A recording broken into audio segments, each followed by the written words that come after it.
Hello, good evening. It's Wednesday night and time for Keto Confab. I am Elizabeth Hanson, your host, along with my husband, Dr. Scott Hanson, and we're here to support people who wish to live the keto lifestyle. And none of us are perfect. We all have our issues, and we have good weeks and bad weeks, and some of us are much better at doing this than others, but everyone is welcome here. So before we started the recording, we were talking about sleep and the importance of sleep, and how Dr. Boz says if you don't sleep during the night, you're gonna, what did you say, Patricia? What did she say? You're headed for dementia. She said that it's not something that she's just saying, that they have done autopsies on, and the autophagy never happened with a lot of people that have, sleep problems. She says it's after the 6th hour that the autophagy and the real benefit starts to happen. And if you don't get at least 6 hours straight, you never get to that point where you really start to get the benefits of that plaque in your brain. I shouldn't talk, I'm using her phrases, but I don't really know. It's not my science, it's her science. Yeah. But I do know that I don't really get, I get about 3 hours, and then I usually need to turn, and then I wake up and I start thinking about a few things, and then I say, oh, Patricia, you gotta go back to sleep, go back to sleep. So I have to sort of remind myself that this is not time for playing around. You gotta get back to sleep. It's not for problem solving and thinking about things. It's time for sleeping. Yeah. Yeah. But as I say, I do have a work history where I had to solve difficult problems in the middle of the night. I think you do too, right, Becky? Mm-hmm. So, you have to say, okay, get on it right away. And you have to sort of tell yourself, no, you don't have to do that anymore. Mm-hmm. There's nobody dying or anything. You can relax. So. Mm-hmm. I did hear that Dr. Boz was at that metabolic health symposium. I thought it was in California, but I think now it was in Salt Lake City. But anyway, it was one of those things where you had to pay money, sign up ahead of time, even if you wanted to do it online, if you wanted to watch online. But I'm hearing from some people that went there, like her name is, her nickname is Carnivore Angel, and she's on YouTube, and she said it was just wonderful. She said she didn't understand all of it because it was too technical, but she said there was really some wonderful things. And I'm just going to keep talking for a second, okay? I don't want to dominate, but I also ran in this week to a woman named Natasha McBride, and she was the guest on Judy Cho's podcast. Judy Cho, she has a thing called Nutrition with Judy, and she's heavy into carnivore. Mm-hmm. And Natasha McBride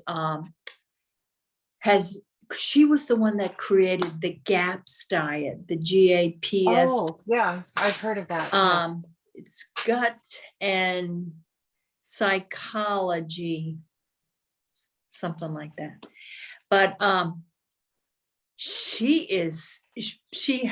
sounds like she has a Slavic accent, but then she has an Irish accent too. So I think she's a Slavic woman who married an Irish person in England. And so she has a very interesting accent, but she's a medical doctor, and but she had a son who had autism, and she feels like through this diet, she helped her son work through the autism, and that I don't really know. I didn't read her book, but I was very fascinated by some of the things she said about that peanuts, that nuts, and a lot of plant food is actually inflammatory, even though we don't know it. Mhm. And she said that, and there's an awful lot in the 2-hour interview, but I was interested in that there's a lot of people walking around thinking that, plant food is fine. And they're not even aware that some of the things they're eating are totally ruining their digestive system. Mhm. Yeah, So, GAPS diet stands for gut and psychology syndrome. yeah. So But basically that how you, was her first book, you see. Her yes. first book was Gut and Psychology Syndrome. And then in 2020, she created a new book, which is also GAPS, but it's Guts and Physiology Syndrome. Oh, So she changed the P to physiology. okay. But anyway, I don't know if anyone else heard. I'll try to find the link and send it to you. Okay. All right. So Wilma's had her hand up for a while. So, sorry. oh, that's okay. So Wilma, now she put her hand down. Sorry, It's I okay. muted myself. I was just going back to the Dr. Boz and the sleep. When we took the brains course, when a bunch of us went together on it, one of the things we were supposed to watch was the sleep video that she put out on YouTube. And that explains a lot of things about sleep. Yeah. Oh, sorry, yawning. I think I've watched that sleep video 3 times outside of the brains class.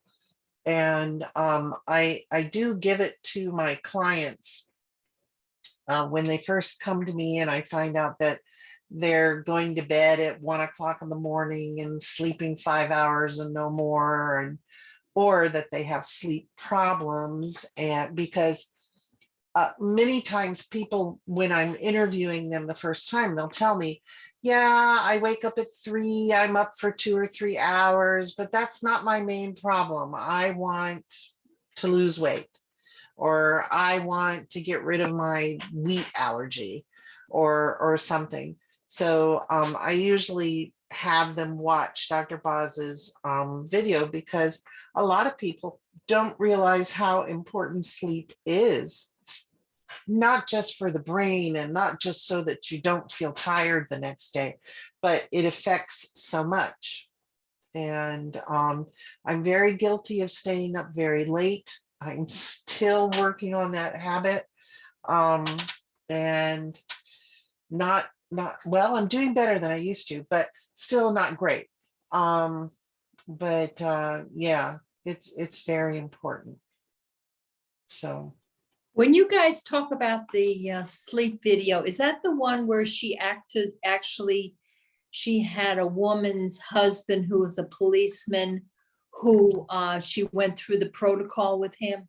no, this one, her hair is long, and she's wearing a red sweater and a white dress, I think, and she's like in a meeting room with people and giving the lecture, and it's a little over an hour long. Okay. And I guess I need to find, I know that there's some early videos of her working with inmates in a correctional facility and talking to them about the harm that drugs do to and alcohol does to their brains and stuff like that. I haven't seen any of those, but those would be very interesting. I was thinking you were going to say she talked to them about the importance of sleep, and I'm like, well, from what I hear about prison, it's so noisy at night, nobody gets good sleep there. So but I'll have to look on her channel and see if I can find those, because those would be interesting. But I'll There's find only the one. There's only one, I Oh, think. there's only one. I'll find the sleep one that Wilma and I are talking about, and I'll link it on this video. Yeah. after I put it up. So, Scott or Jen, do you have any comments this week? Any questions, anything? Or Wilma, you want to say something else? One thing about sleep, since we're talking about sleep here, if you wake up at night and if you find yourself waking up at night and having a hard time getting back to sleep, sometimes doing, maybe some walking or some exercise, might help you get back to sleep. Or the other thing is, if you listen to some sort of book on tape, and especially if you can, set the recording to end after about 30 minutes, because if it stays on, well then, yeah, you may fall asleep, but then your sleep will be disturbed because there's this, the sound is going on. But some sort of book that's not a murder mystery. I mean, a book that's, a relatively calming subject,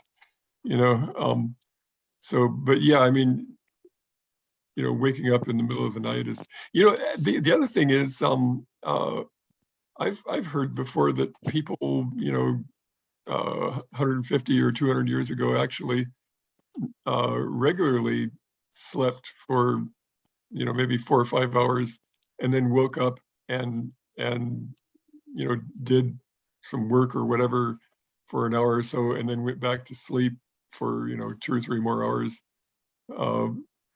But though the thing is, I mean, a lot of those habits weren't necessarily healthy, I guess, but maybe productive, but not really healthy. But yeah, it's, but yeah, sleep is a tough. The other thing is, if you're, I don't know, if you do something that's peaceful and calming right before going to bed, whether it's meditation or reading or quilting or, I mean, some sort of craft or whatever, because if you calm your mind down for the, I don't know, the hour or the half hour before you go to sleep at night, you'll have better quality sleep, yeah.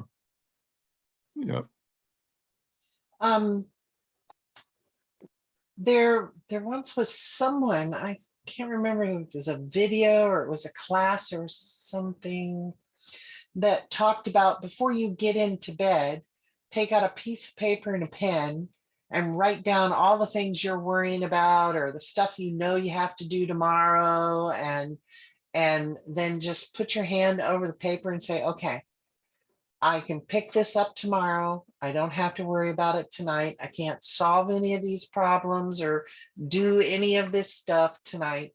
And that, kind of dumping everything out of your head onto a piece of paper can help you relax and not be as uptight about everything. Unfortunately, I think with me, when I try that technique, I'm then thinking about the list. I'm like, man, there's so much on that list, and boy, I don't know how I'm going to get all that done. And Right, yeah. So you're bringing to mind all the stuff that you have to get done. Yeah, and that may be yeah, counterproductive. The other thing is, like Wilma mentioned, blue blocker glasses. The other thing is, most people, I think most people, at least in this country, they have the habit of brushing their teeth right before they go to bed. So what they do is they go into the bathroom, they turn on an extremely bright light, and they get their toothbrush and toothpaste, and they stand there in front of that extremely bright light and brush their teeth and then go to bed. Well, the thing is, having a lot of bright light is a big stimulus to the brain, and giving your brain a huge stimulus like that right before you go to bed could be counterproductive as well. And so, I mean, you might think of that also, you don't really need tons of light to brush your teeth, actually. In fact, if you think about it, you could actually brush your teeth in total darkness, but anyway. Another thing is, there's a product from a company called Perfect Keto. And I know there's other stuff. There's something else called Calm, which is sort of like a magnesium drink that you drink just before you go to bed. Perfect Keto has something that's like a tea and has magnesium in it and turmeric. And I have actually got some of that. And I've been trying to drink a cup of that every night. Not when I'm fasting though, on the other nights. But the guy, his name is Seriously Keto, I think. He's on YouTube. And he claims that stuff really, he has one of those Oura rings, and he said it knocks him out solid. Well, it doesn't knock me out solid, but I think that, having the magnesium problem solved is a key part of it, for sure. Yeah, I take I take a certain kind of magnesium in the morning when I get up to start the day, but then about an hour or so before I'm going to bed, I take that magnesium phosphate and just before I go to bed to help ease me into sleep and stuff. And the nights I forget to take it, I notice. But it doesn't knock me out. It's not like a sleeping pill or something. Jen, you had unmuted. Oh, I actually unmuted by accident. Oh, okay. It's okay. I've been enjoying the conversation because I have been awake since 2 a.m. because I didn't sleep well last night. I just haven't been sleeping very well since my mom passed. I'm trying the things, right? I've some of what you were just discussing with dimming the lights and doing some walking and things. And so I've been listening to the magnesium conversation and thinking, maybe a float should be scheduled sometime soon. Would be a good idea. Or if you take daily magnesium, maybe it's time to increase it a little. Yeah. I thought I was getting enough magnesium, but the kind of magnesium I take, the capsules are only 125 milligrams. And a woman my age and size is supposed to get about 400 to 500 milligrams a day, according to the FDA. And I'm like, oh, I'm not getting enough because the bottle said take one. And I'm like, okay, I'll take one. And so I noticed a difference when I increased the number of them that I was taking. And I also realized that I can't just take one in the morning. I have to spread it out during the day. But a float sounds really good and, helpful. So yeah, for me, I have a CD player next to my bed. And I have a CD that I absolutely love. It's Nature Sounds. And the first track on it is birds chirping in the trees of a forest and the leaves blowing around and stuff. And I listen to that every night as I go to bed. And if I get into bed without turning it on, I hate myself because I have to get up because I can't reach it. I have to get up and turn it on. And, by the time I get my CPAP on and my eye mask on, to cover my eyes so no light comes in, it's like, oh, I forgot to turn that on. And anytime if I get up to go to the restroom, or like if I get a cramp in my foot or something, or some loud noise happens and I have to investigate, I always turn it on again for another go. The second track is Rain in the Forest, which is nice. I have it was a 4 CD set. I have one that's the ocean, but for some reason the ocean waves and stuff make me anxious. It's funny that you said that. I have an Alexa next to the bed, and she'll play sleep sounds. And so I have it do rain, but if I have it do the ocean, I think it's because it's not a steady white noise. So it's, the waves, they do the crashing thing, like at the ocean, I find it calming, but not at night when I'm trying to sleep. Something about that. I react the same way that you just described. It makes me feel, it stresses me out. Yeah. I like the rain, the gentle Mhm. rain, but there's a track that's a thunderstorm. I can't do that because the lightning and the thunder, no, can't Nope, do can't. that. Nope. And Another thing is, I mentioned last week about the book by James Nestor, I think, about breath. And he talks about Wim Hof a little bit. And Wim Hof is famous, you know, this guy about deep breathing and stuff like that, and also plunging into freezing cold water and stuff like that. But James Nestor says that at night you should definitely do 4 5-second inhales through your nose, and then 5-second exhales through your nose or mouth, and do that at least 4 times. And that is almost like an automatic relaxation. Now, I have been doing that, and I do like doing it, and it's not hard to do. So I do that. Maybe that's helping a little bit, but I still have the problem of, after I fall asleep, you know, waking up at 2 a.m. or so. So. The other thing I do is on nights that my mind is still going, I decide to give it something to think about. And so I have this thing, I guess it's a fantasy, I don't know. But it's a script that I have. And have you guys seen those swings that are like this round bed on cords, and it's suspended out on a deck, and you can sleep there, and it gently sways in the wind and stuff?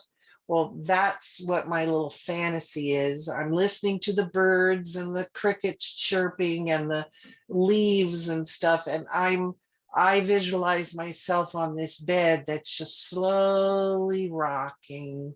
And every time, you know, something, well, but what about client X, you know? And I'm like, no, client X is not in the bed.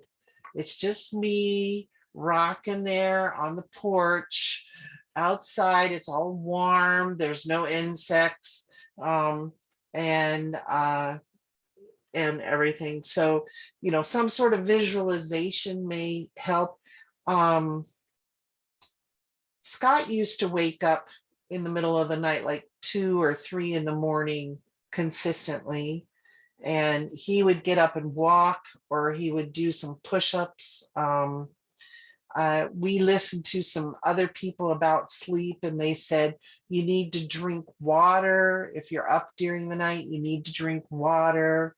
The deep breathing was brought up. The listening to nature sounds was brought up.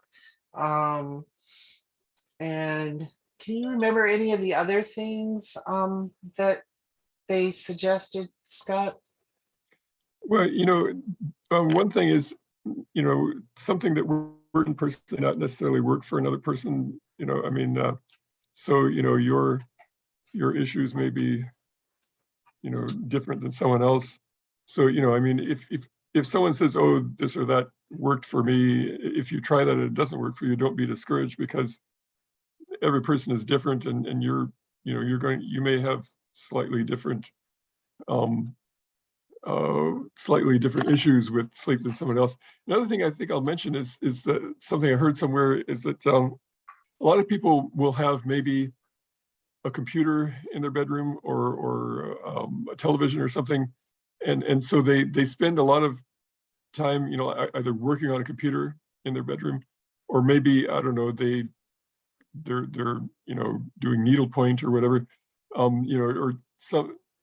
And if your bedroom is a room where you're doing some sort of work activity, then I don't know, psychologically, I guess you might say that, you know, in your mind, well, they say it's best that, you know, that basically pretty much the only activity you do in the bedroom is just sleep, so that psychologically then when you're in that room, you're sleeping and nothing else, and so you don't mix it up psychologically with more stressful activities, you know. And so, you know, I mean, with some people that may be an issue, you know, but yeah, there are all sorts of different things.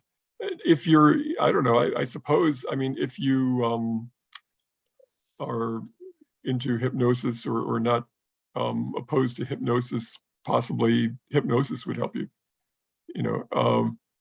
And there are other techniques where maybe you can, you know, uncover some sort of issue you have with sleep, you know, because, you know, if a person is consistently waking up at a certain amount of time, you know, and having trouble falling asleep, and their sleep cycle is messed up, then there, you know, there is something going on, you know.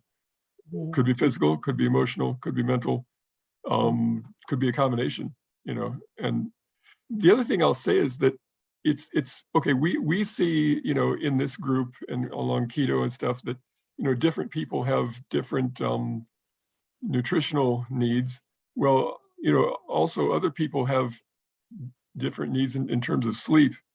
We know that teenagers, you know, need a lot more sleep than other people, you know, and infants, of course, need a lot more sleep, but also just different people need different amounts of sleep as well. And some people actually, I think actually some people don't actually need 6 hours of sleep, and they naturally do not sleep 6 hours. When I was in graduate school, there was a guy who only, and, you know, he was in his, I think, late 20s, early 30s. You know, come to think of it, he might have been late 30s. Anyway, he only slept about 3 hours a night, and he did not feel tired or anything. That was his natural state. He only slept about 3 hours a night. And when he and his wife had a baby, it was great for his wife because he only slept 3 hours a night. So a lot of times in the middle of the night, he was the one that was up with the baby, and he would, you know, take it for a ride in the car or whatever, or, you know, and he was working or doing this or that, and you know, and he got a tremendous amount of research done and work done, and his dissertation was really thick because he could do a tremendous amount of work and things because he actually really only needed about 3 hours of sleep a night, and with an extra, you know, 3-4 hours a day, you know, you can get a lot done. But yeah, it's you know, and so anyway, I actually think that some people, now the thing is, maybe he has some physical problem, maybe he has some brain problem, and maybe right now he has dementia. You know, I mean, that was 30 years ago and he was about 40, so, you know, you could be in his 70s and be totally demented. I don't know, but and Yeah. maybe he did have some physical problem that actually prevented him from having enough sleep, but yet he still didn't feel tired, you know, which is good. But, you know, I think that different people need different amounts of sleep. But the thing is, if you're waking up and you're not feeling rested, well, then, yeah, there is something going on. Yeah. Well, all I can tell you is, you know, I feel, I don't know, but I trust Dr. Boz, and she was talking to Jimmy Moore, who was a famous keto author, and he was bragging to her about how, you know, he only has 4 hours of sleep, and then he gets up and he writes another chapter, or, you know, writes 6 pages or something. And then he can go back to sleep and have another 5 hours, and he feels like everything's just wonderful. And she, you know, she said, and I actually heard that interview with him. Hey, Renee. And she said later, she said, I'm thinking to myself, that guy is gonna have dementia. You know, he might think that he's doing fine, but he's going to have dementia. If he's not getting at least 6 hours straight sleep, he's got dementia. He's going to have dementia. And yeah, Scott, I've known people also. I knew one guy, he had horses, and he was part of some kind of a racetrack. And he would get up at 3 a.m, get his horses and get them to the racetrack by 9 o'clock. He had to drive like 4 hours or something, get them to the racetrack, let them race, and then he'd bring them back home again. And he did that like 3 times a week. Ugh. And he made a lot of money, but that's not a life for me. But anyway, yeah, I've known people too who've been able to do tremendous things in the middle of the night. But Mhm. Renee and I both know from studying Chinese medicine and stuff that if you are consistently waking at a particular time during the night, there could be some sort of weakness, blockage, or problem in one of the meridians of the body that are, that are working during the night. And so from 11 p.m. to 1 a.m. is gallbladder time. And from 1 a.m. to 3 a.m. is liver time. And from 3 a.m. to 5 a.m. is lung time. And from 5 a.m. to 7 a.m. is large intestine time. And then at 7 a.m. is stomach time. And,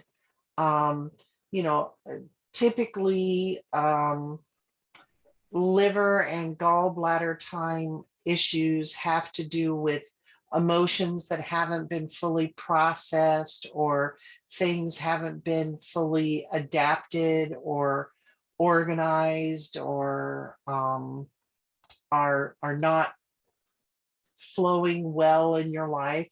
3 o'clock lung time, that's usually about grief. Large intestine time is about being able to let go of things in your life, such as, emotions or events and things. And then stomach time many times is about worry and stuff. So in my work and in Renee's, if we have a client who's saying, I'm waking up every morning at 3, we might explore the lung meridian, or we might explore the emotions associated with the lung meridian or something to try and release that. But that's not something you can do on your own, really, other than consciously figuring out, if I'm waking during liver time all the time, all right, what have I left undone? What is not assimilated? What is not processed? Is there something I'm angry or resentful about? Or it could physically have something to do with your liver. When I was sleeping earlier at night, I would sometimes waken during liver time, but I had this fatty liver that was crummy. Or I tend to stay up all the way through gallbladder and liver time. And then when liver time is waning, then I'm like, oh, I'm tired, I gotta go to bed. Especially if I've had sugar or a lot of carbs, then I won't be able to go to sleep during liver time. But, like Scott said, we're all different. We all have to figure out our puzzle and what helps us. And one of the things that will help with, emotions is the breathing or drinking water or getting up and moving. You don't have to do 50 jumping jacks or something. You can just sway to the music or something. But yeah, sleep is very important. And I've known plenty of, I don't know what it is about some men. They think sleep is a waste of time. I don't want to waste my time sleeping. I want to try and get my projects done, and I want to think about this or that. I knew someone when I lived in Japan that he used to complain, I hate sleep. It's a waste of time. And boy, I should try and find him now, because we were in our 20s then. And he'd get 2 or 3 hours of sleep and, then get up and do his work. But And he didn't complain of being tired, but his eyes were always bloodshot. Did he drink lots of coffee?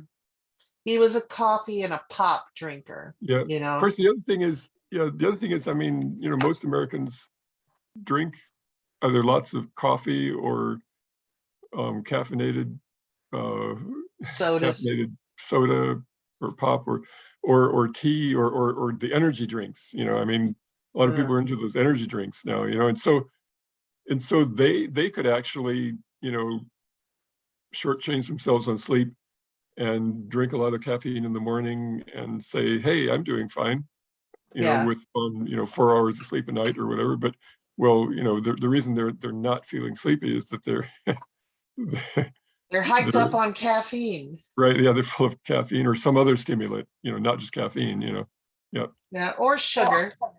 One of the other things too is when you're looking at the eyes and the eyes look tired or if they look bloodshot, the eyes are a direct relation to the actual liver organ itself. Mm-hmm. So the eyes are an indicator of liver health.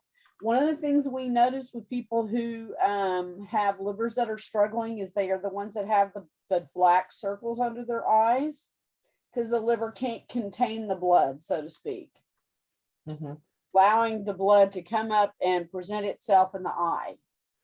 So a person who has especially bloodshot eyes are usually someone who they may not have overt anger, but they might have, like, for instance, a job that frustrates the crap out of them all the time. So they stay frustrated.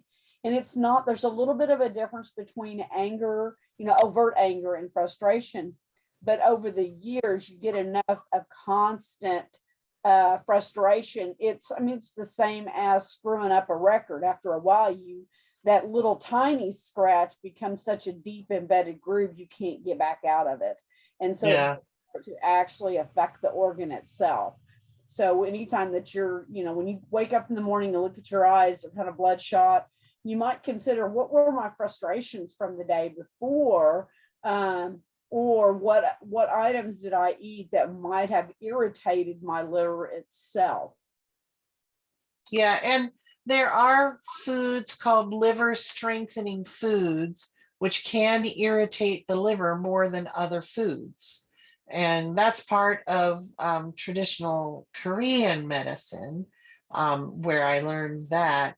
And we have a daughter who is very sensitive to liver foods. And it can disturb her sleep, but it certainly disturbs her personality if she gets too many of them. She's a bit cranky. And so Just examples of what kind of foods you're talking about. Parsley, olives, olive oil, grapes, grape juice, grape seed, wine, mango. Trying to think. There's a few more. Yeah, we could give you a complete list of these things if you're interested, but yeah. Now, on keto, a lot of people exclusively use olive oil. I don't personally because I swell from it. But Scott does. You use it some, right? Well, okay. When I used to use olive oil because I thought that I shouldn't be eating as much dairy, but now that I realize that I'm fine with butter, I actually just use butter. I don't really use the olive oil, but actually I should use up that olive oil that's up there in the cupboard though, because otherwise it's just going to go bad. Yeah, because I'm not using it, and we're not using it with Hannah because I don't like her cranky. We could use it with Sarah, I suppose, but yeah. Yeah. They use it for blending something with an essential oil. You don't have to actually consume it. Use it to blend essential oils and apply it to the skin. So it's like a carrier then. Yes. Yeah. Also, one of the things that I see people do, and I'm sorry, I'm not looking up. I've got a craft show this weekend, so I'm busy painting while we're talking. One of the other things I see people do that can really screw up the liver channel and the liver itself is they go, Oh, well, I guess, I'm going to do a self-diagnosis. And so, everything that I'm reading says that I probably ought to detoxify my liver. Don't do that unless someone tells you to. I mean, if an acupuncturist or Chinese medicine person does that and suggests that, that's one thing. But just arbitrarily deciding that you need a liver detox is not usually the best plan. I've had people come in that I've actually had to help correct the stuff, the screw ups that occurred because they decided to detox their liver. Mhm. Yeah, doing a detox when the body can't handle a detox is not the best. So, Patricia, you seem like you're going to say something. Well, my mother-in-law, God rest her soul, she loved to read Prevention Magazine. And I remember back in the 60s, the 70s, there was some woman named Adele somebody, and she really pushed that detox stuff. Lay on your side, drink a cup of olive oil, and then lay on your left side for a half an hour, and then lay on your right side. I don't know. You're right. And my mother-in-law she used to say, I think I want to try this detox stuff. I said, it doesn't sound right to me. I said, don't do that. Well, but what happens when the liver detoxes is the toxins that are detoxing have to go somewhere. So they go into the small and large intestine, the stomach, the small and large intestine. And if the stomach isn't doing well, or the small or large intestine are having trouble dealing with things, and you detox, you're in for a world of hurt. Nausea, vomiting, diarrhea, aches and pains. You can actually, if you do a hard detox, you can actually cause like leaky gut type syndromes and, symptoms and things. So, Renee's right. And unless you're working with someone who can really diagnose and figure out what exactly is best for you, it can be uncomfortable and a little dangerous. Well, we're And depending almost upon your constitution, there's a certain time of day you as an individual should do it. right. Mm-hmm. Yeah, the body can be rather persnickety about what time of day to do this, and yeah. Anyway.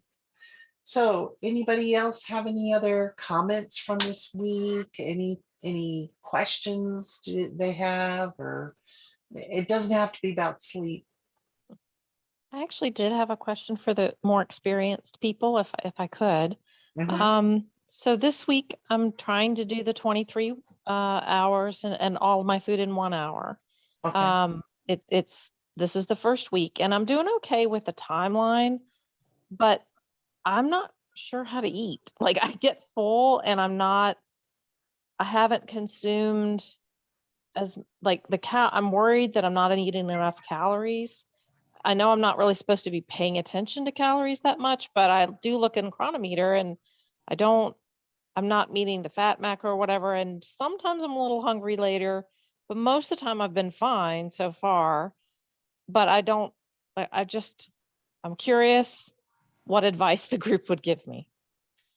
How do I make the judgment that I need to eat more, or what?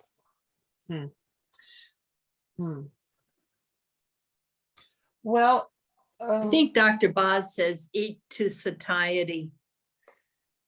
Honestly, I have not done the 23-in-1. I do more like 16-8 during the regular days.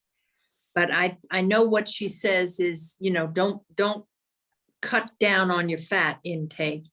Have at least 50-50 fat and protein, and eat to satiety. So, and then someone asked recently on one of the Q&As, well, what if I don't get all she says, don't worry about that part. Eat to satiety. And when you're ready to do a real fast, you can do that. But that's all I know. Yeah, what I would say is just making sure you get in all that fat and whatever percentage protein you're eating, even if it doesn't add up to all the calories you're supposed to have. Like on the days that I decide for whatever reason, I'm just have a hankering for a salad. And, my salad is just, cabbage and romaine and tomatoes. And I cut up bacon and put it in there and stuff. It fills me up very quickly because it's bulky, but Yeah. it does not keep me full. Because there isn't a lot of fat. Even though I put 4 or 5 strips of cooked bacon in there, it's just not enough fat. Because, well, I would like to eat the blue cheese dressing because that has more fat and everything, but I react to it. So, I can't have that. So, look at your food and see if it's bulk, that's not giving you much fat, or you need to eat something more fatty or add more fat to it. And then protein for me is a much more sustainable fuel as well. That cabbage and tomatoes don't last as long. And I find that if I eat tuna, sardines are better than tuna. If I eat tuna with my salad rather than the bacon, I'm hungry sooner because tuna just doesn't have any fat. The sardine lasts longer, but I don't really like the sardine as much as I do the tuna. So, Gotcha. Yeah. and so I think I would focus on my fats and my protein and minimize the carb bulk, because there aren't many calories in broccoli or salad anyway, and there's more carbs than a slab of steak. So that would be my suggestion. Wilma? I was just going to ask Jen, what are your macros? Are you keeping your fat at around 70-75% and your carbs at 5% and your protein around 20-25% when you're eating? Yeah, I am trying to. I seem to, I'm doing good. So yes, that's my goal. I seem to be a little heavy on protein, a little lighter on fat. I've been really good about the carbs, because that has been the focus so far. Just making sure I keep it under 20. And some days I'm lower than others, of course, but I've been really good about the 20. It's just if I eat, I don't eat a lot of beef. I can make myself, I can't make myself eat a steak, but I can eat ground beef. Or like today, what I had was chicken. I added some eggs to it, and then, but it wasn't enough. Well, on your chicken, you could put sour cream on there to add some fat, or you could put some cream cheese on there to add some fat. Mm-hmm. Or I make bacon mayonnaise at home. You could put that on there to add your fat. On your ground beef, you can add any of that stuff to help your fat go up. It's amazing. I'm down to 2 meals a day, 2 light meals a day in 2 hours. So it could almost be considered 1 meal a day. Mm-hmm. As long as I keep my fat at 75% of my calories, I'm fine. And I've been going 46 hours in between meals.